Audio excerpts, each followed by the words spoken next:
দুনিয়ার 2 মিনিটের সময় তুমি কত বড় মনে করো। যদি আখেরাত দেখতে,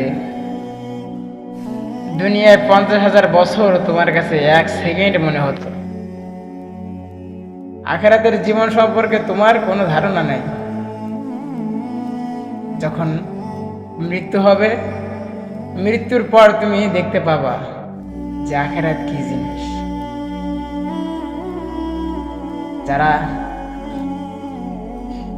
এখন হেলায় খেলায় কাটায় দিচ্ছে দিনগুলো, তারা টের পাবা এবং আফসোস করে বলবো, আল্লাহ, কেন আগে আমরা এগুলো দেখতে পাই নাই?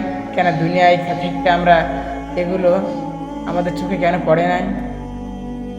কিয়ামতের দিন সব সামনে চলে আসবে। যারা দাম দিতে চায় না, যারা আখেরাতের গুরুত্ব বোঝে না, তারা সব বুঝতে পারবে।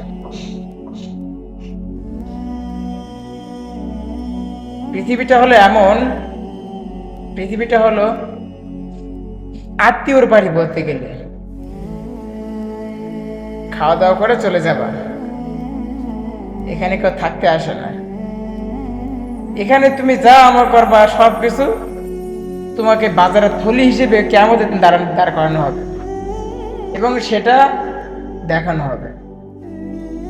তোমার কাজ, প্রত্যেক দিনের কাজ, প্রত্যেকটা কাজ ফেরেশতারা রেকর্ড করে রাখছে।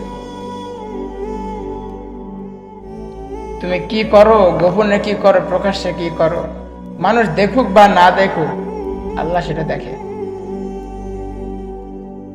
আখিরাতের ভয় আমরা মনে আনি। ইসলামকে মেনে জান্নাতবাসী হওয়ার তৌফিক যেন আল্লাহ দান করেন। আমিন।